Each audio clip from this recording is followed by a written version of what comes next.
What's up, dogs? Nyctopluvo back again with a recent games pickup, and it's been a while since the last one. I haven't really been picking up a whole lot of games, but I have a small stack of stuff here. Also, I received a gift from a friend that I really need to talk about in this video, but we'll save that one for last. And to start off, I picked up this copy of Halo 3. It's the special whatever you want to call it, like the special pre-order edition. That's this really nice sleeve steel book. I mean, it's a little bit beat up looking, honestly, but yeah, it's got the game in here. It's got a really nice art book that it came with, and there's also some other disc in here called the Essentials. I'm not really sure what that is, but this is a really nice steel book. I mean, it's not a more conventional one, but I really do like this. I think this steelbook is like the first steelbook I've ever seen, because I remember my friend Justin really liked Halo 3, and like he had like this edition, and like I think that was like the first time when I was like, wait, what? They make special editions of games and whatnot. But yeah, it's really nice to have in the collection now. Next up, you guys probably know I picked it up because there was a video for it, but I picked up Sneak King. You could watch the video I did on it right now, but I picked this up because one, it's really cheap, and two, my friend Anthony was like, hey, have you played this game? And I was like, no, and he's like, it's really, really ridiculous, and you need to check it out. So basically it's kind of like you just run around like as the Burger King guy, and like you sneak up behind people and give them their food, and it's really weird. And I mean, it's a decent amount of fun. I think I paid like $3 for it, so I mean, it's not horribly expensive. Next up, I got Harvest Moon: A Wonderful Life on the GameCube, and I haven't really dove real deep into this game. I played it a little bit, like set up my town and everything, but I picked this up because I know a lot of people that like Animal Crossing also like this game, and I know this isn't really like Animal Crossing because this is more like a farming thing, but I could see myself getting really addicted to this. So far, like, all I've really done is like set up my town and like planted a couple crops and stuff. But like, there's kind of a learning curve in this game that I haven't really gotten over yet. Like, I don't know how to I don't really know what I'm supposed to be doing that much other than like farming. And I mean, all I figured out so far is how to like plant seeds and like milk the cow. But once I get into this, I can see myself getting really addicted to this. Next up, I picked up Beautiful Joe, and this game's a lot cooler than I thought it would be, because I knew it was like a beat 'em up, but I didn't really know what it was about. But it's like about this guy named Joe, and he goes to like the movie theater with his girlfriend, and like the movie kind of comes to life, and it like snatches his girlfriend up, and he has to go in the movie and like get her back. And it's got an interesting art style, and then it's got like this mechanic in it where you could kind of like slow down time for like certain enemy attacks to like slow them down, so you get to like actually fight the enemy. Like, so far all I've noticed is like there's these enemies that spin around really fast, and then you kind of gotta like slow down time so you can like break them from like spinning around a whole bunch to like beat them up.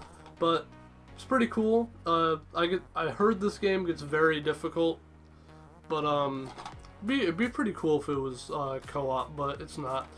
But yeah, haven't dove real deep into that, but yeah. Next up is I got two limited run games, and the first one is the Bit Trip, and this is like a collection of like a bunch of, you know, like kind of like, I want to say it's kind of like Atari inspired kind of games. Like, they all look like before 8-bit, and I mean, some of the games are good, some are not. There's like, obviously there's Runner, which is the game you want to play when you buy this. It's kind of like the flagship game of this collection, and I mean, it spawned like a sequel, and there's going to be a third one soon. But that one's really fun. It's just kind of like a rhythmic like platformer, and then there's also like a couple other modes. Like, there's this mode where you're like this like ball thing, and like you're collecting like black dots, and every time you do you get bigger, but if you collect white dots you get smaller. And I don't completely understand it, but I know you're supposed to like collect as many black dots as possible to get as big as possible, but after a certain while you have to like press a button to make yourself go smaller because you can't avoid the white dots. And then like there's like some like Pong kind of games in here, which I don't really like that much because they have like a motion control thing, and the motion control on the PS4 is like really weird, like with the controller, and you have to like they both seem fairly similar. Like it's kind of like Pong where you're like hitting a thing with like a little paddle, but like there's a bunch of things coming at you, and I didn't really like that one. And then there's like this literal on-rail shooters on here it's kind of like you're on like this like wave of music thing, and like you kind of like, it's this rail you're on, you're kind of just like shooting enemies near you.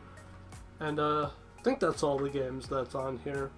Oh, there's also this other one that's kind of interesting where it's kind of like there's these you're like this X thing, and then like these like little dots will come by and you have to like zap them with a laser or whatever.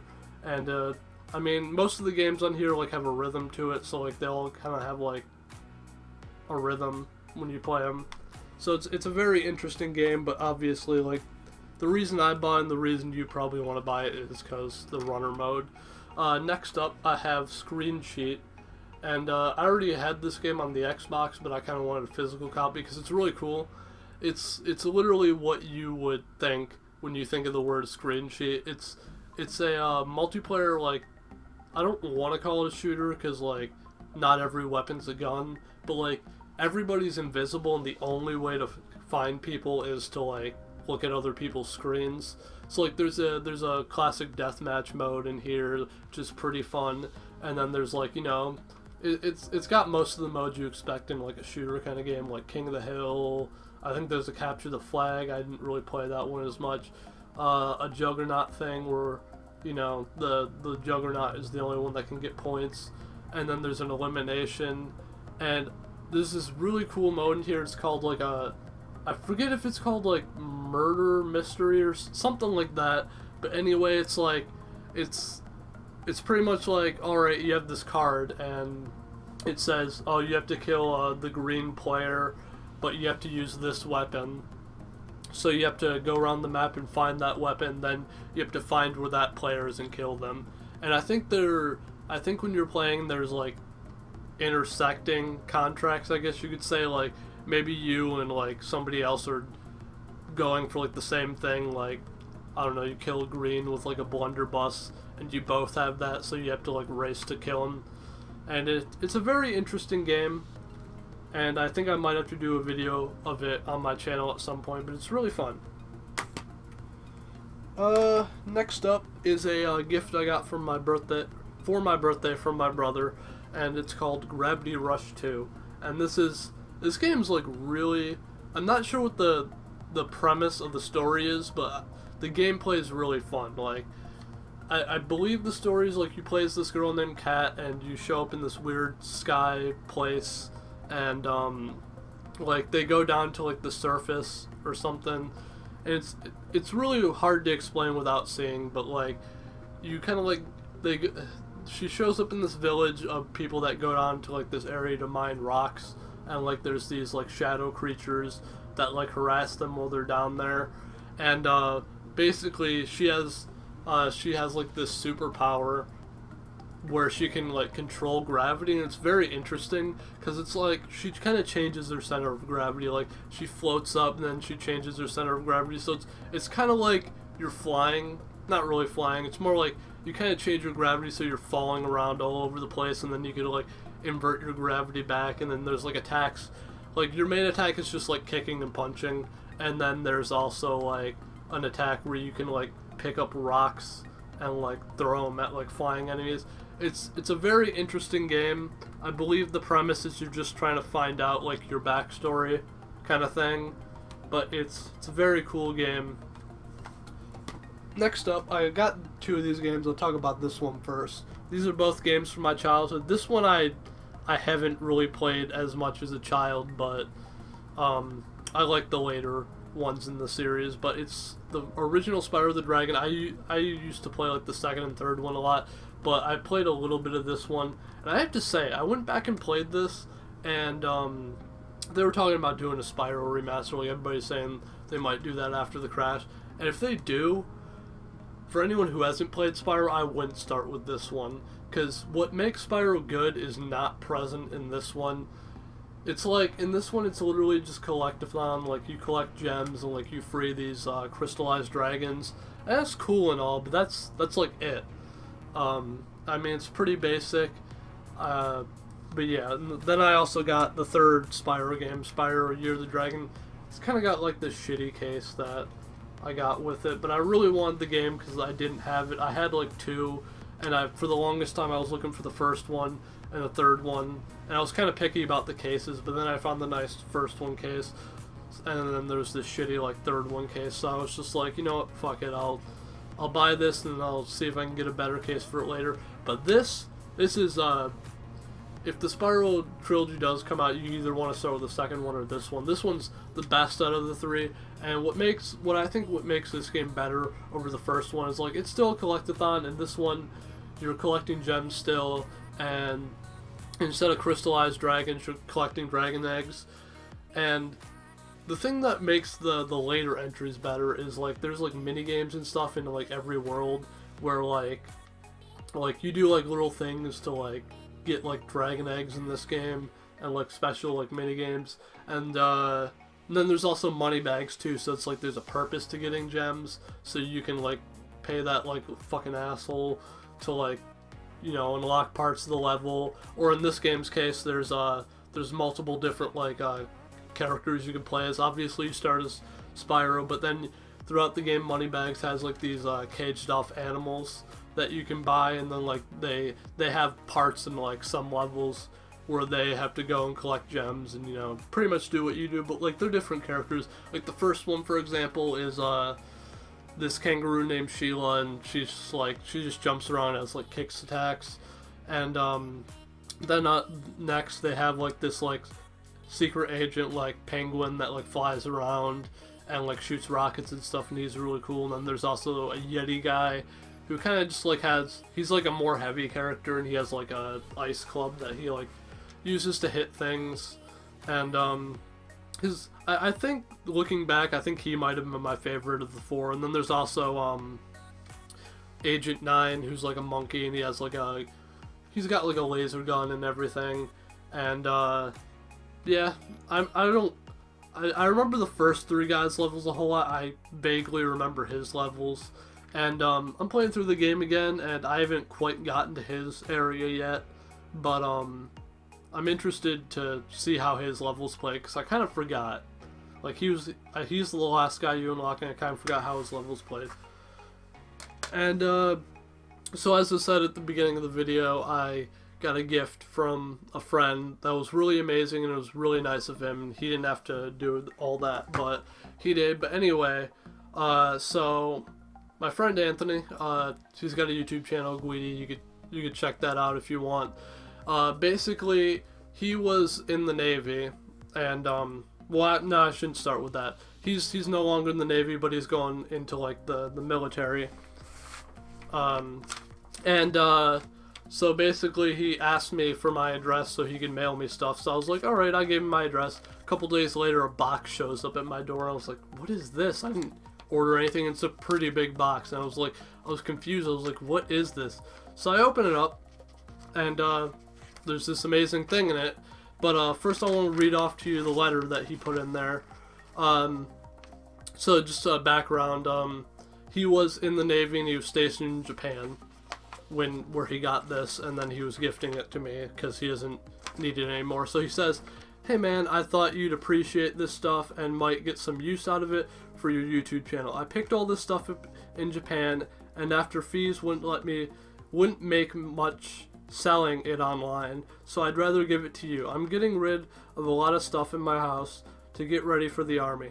Anyway, the DS games will work on an American DS, and you'll have to make sure you turn subtitles on to play the GameCube. So with that, you can assume he gave me his Japanese GameCube, which was really nice of him, and I don't think I could thank him enough. This is really cool. It's also really cool that he has this in the original box, because I don't have an original GameCube box and I'd like to put it on display. And I mean, it's pretty standard looking in here. You know, you got all your manuals and stuff. It's literally just the regular Indigo GameCube, you know, pretty standard looking. There's nothing special about it. It literally just looks like an American GameCube. And with that, he gave me. He had 2 games on it. First game is Wave Race Blue Storm, and well, I should probably mention that the GameCube game cases for the Japanese versions are very interesting. They're more minimalist than like the American games. Like where's the GameCube game? Like Beautiful Joe, here's like an American GameCube game box, and then there's you know, the Japanese one. So they're very minimalist, and I've talked about you know, Wave Race before. I bought this in on another recent games pickups, but you know, this game's really cool. It's, you know, you don't really need like to read any like Japanese to play this.